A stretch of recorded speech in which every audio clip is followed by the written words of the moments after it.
انشاء اللہ خان انشاء ہر لفظ جو اردو میں مشہور ہو گیا، عربی ہو یا فارسی، ترکی ہو یا سریانی، پنجابی ہو یا پوربی، از روئے اصل غلط ہو یا صحیح، وہ لفظ اردو کا لفظ ہے۔ اگر اصل کے مطابق مستعمل ہے تو بھی صحیح ہے، اور خلاف اصل مستعمل ہے تو بھی صحیح ہے۔ اس کی صحت و غلطی اردو کے استعمال پر موقوف ہے، کیونکہ جو کچھ خلاف اردو ہے غلط ہے، گو اصل میں وہ صحیح ہو، اور جو کچھ موافق اردو ہے صحیح ہے، گو اصل میں صحت نہ رکھتا ہو۔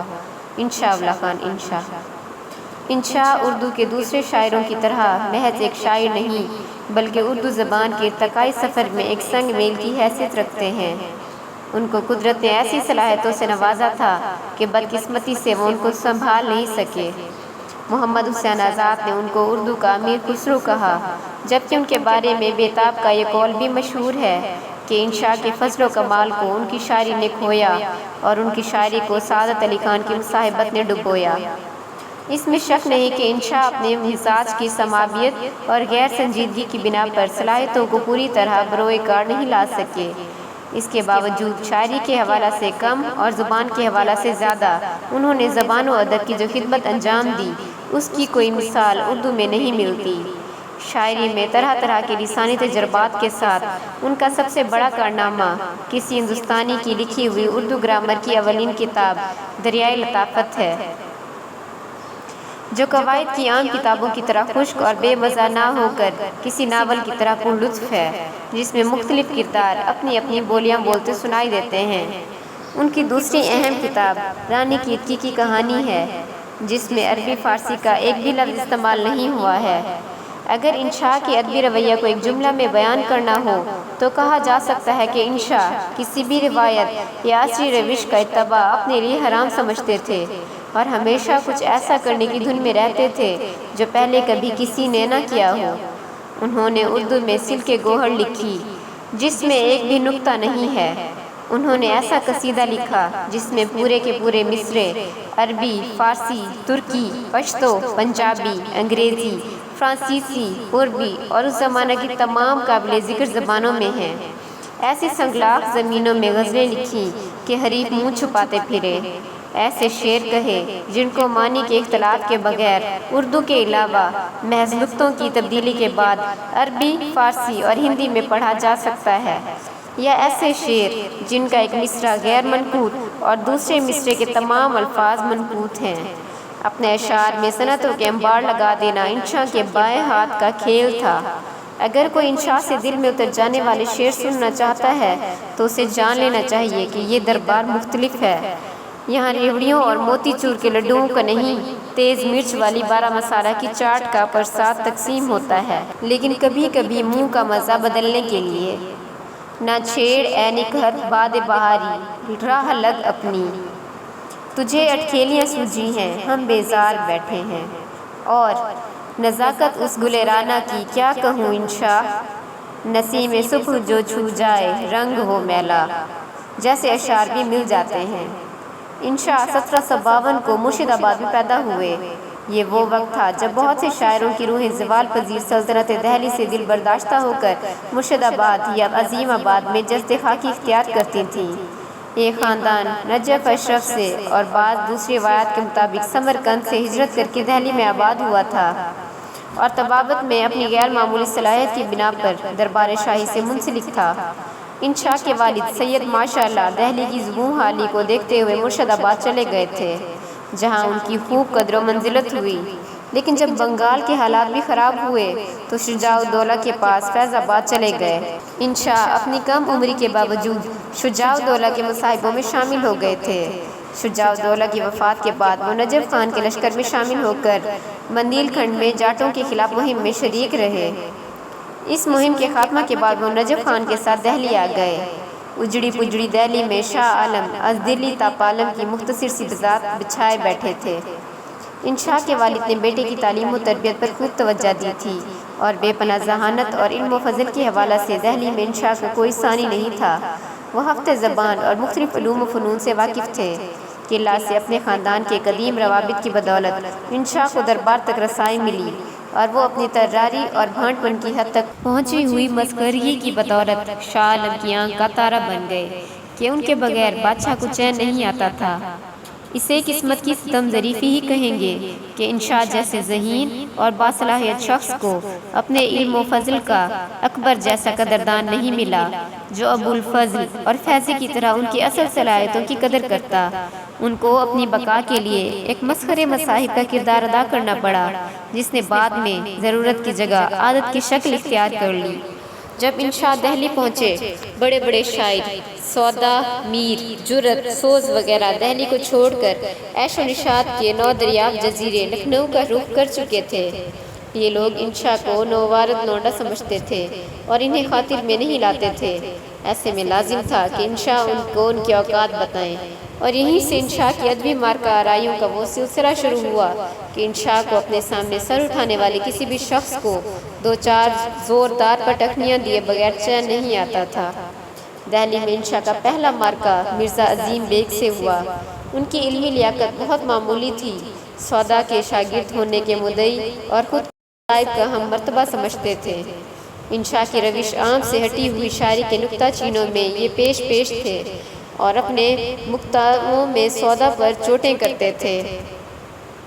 ایک دن وہ سید انشا سے ملنے آئے اور اپنی غزل سنائی جو بحر رجز میں تھی، لیکن کم علمی کے سبب اس کے کچھ شعر بحر رمل میں چلے گئے تھے۔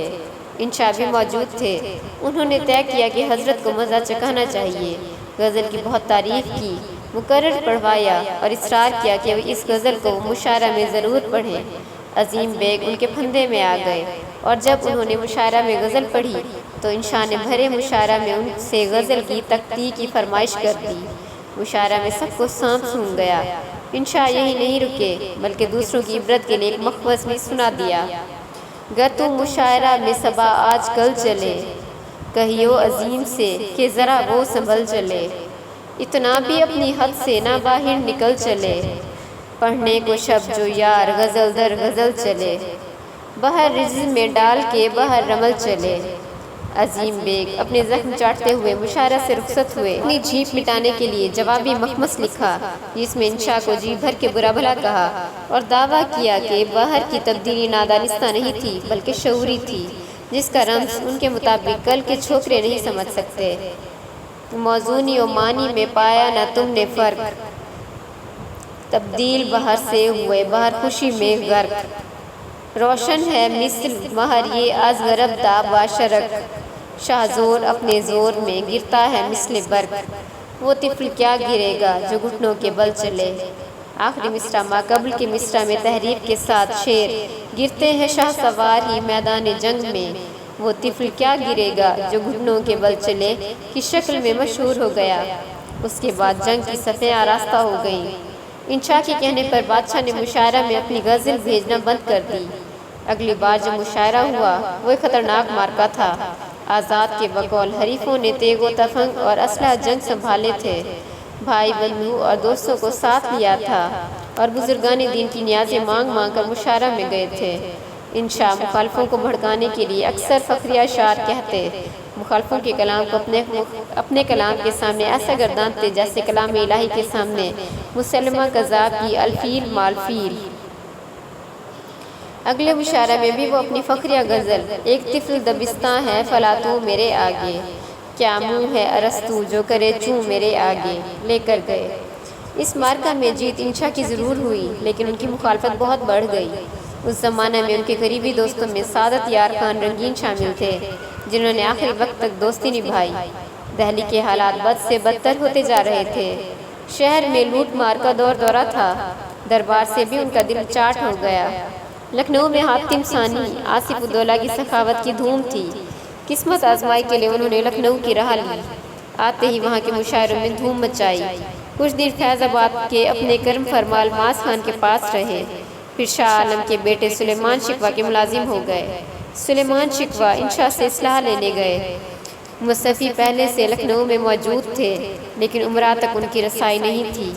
انشا نے سفارش کر کے ان کو سلیمان شکوہ کے متوسلین میں شامل کرا دیا۔ ان دنوں لکھنؤ میں شاعری کی ایک نئی بساط بچھ رہی تھی جسے بعد میں دبستان لکھنؤ کا نام دیا گیا۔ انشا کے علاوہ جرت، رنگین، راغب وغیرہ ایک سے بڑھ کر ایک تماشے دکھا رہے تھے۔ سنگلاخ زمینوں میں استادی دکھانے اور چوما چاٹی کے مضامین کو ابتذال کے دہانے تک لے جانے کی ایک ہوڑ لگی تھی۔ آصف الدولہ کے بعد جب سعادت علی خان نے حکومت سنبھالی تو آصف الدولہ جیسی داد و دہش ختم ہو گئی تھی۔ وہ بخیل مشہور تھے اور مزاجن سنجیدہ تھے۔ سعادت علی خان کے دربار میں انشاءاللہ بہت دنوں بعد کسی طرح پہنچ تو گئے، لیکن ان کی کوئی عزت نہیں تھی۔ ان کا رول بس دل بہلانے والے ایک مسخرے کا سا تھا۔ نواب رات کے وقت عالم میں دریا کی سیر کر رہے تھے۔ دفعتاً دریا کے کنارے ایک عمارت نظر آئی جس کا تاریخی نام حویلی علی نقی خان بہادر کی ہے۔ انشا سے فرمائش ہوتی ہے اس مادہ تاریخ کو منظوم کریں، اور انشا تعمیل کرتے ہیں۔ نہ عربی، نہ فارسی، نہ ترکی، نہ سنکی، نہ تال کی، نہ سر کی۔ یہ تاریخ کہی ہے کسی لڑکی حویلی علی نقی خان بہادر کی۔ نواب کو جب کسی کی پگڑی اچھالی ہوتی انشا کو اس کے پیچھے لگا دیتے۔ آزاد نے انشا کی زبان ایک واقعہ بیان کیا ہے۔ کیا کہوں، لوگ جانتے ہیں کہ میں شاعری کر کے نوکری بجا لاتا ہوں، مگر خود نہیں جانتا کہ کیا کر رہا ہوں۔ دیکھو صبح کا گیا شام کو آیا تھا، کمر کھول رہا تھا کہ چوبدار آیا کہ جناب عالی پھر یاد فرماتے ہیں۔ گیا تو دیکھا کہ گوٹے پر فرش ہے، چاندنی رات ہے، پہیے دار چپر کھٹ میں آپ بیٹھے ہیں، پھولوں کا گہنا سامنے دھرا ہے، ایک گجرا ہاتھ میں ہے، اسے اچھالتے ہیں اور پاؤں کے اشارے سے چپر کھٹ آگے بڑھتا جاتا ہے۔ میں نے سلام کیا، حکم ہوا انشا کوئی شعر تو پڑھو۔ اب فرمائے ایسی حالت میں کہ اپنا ہی قافیہ تنگ ہو، شعر کیا خاک یاد آئے۔ خیر اسی وقت ہی سمجھ میں آیا، وہیں کہہ کر پڑھ دیا۔ لگا چپر کھٹ میں چار پہیے، اچھالا تو نے جو لے کے گجرا، تو موج دریائے چاندنی وہ ایسا چلتا تھا جیسے بجرا۔ یہی مطلع سن کر خوش ہوئے۔ بطلائے شاعری اسے کہتے ہیں۔ ان باتوں کے باوجود انشا کے اہم ادبی کارنامے اسی زمانے میں وجود میں آئے جب وہ سعادت علی خان کی سرکار سے وابستہ تھے۔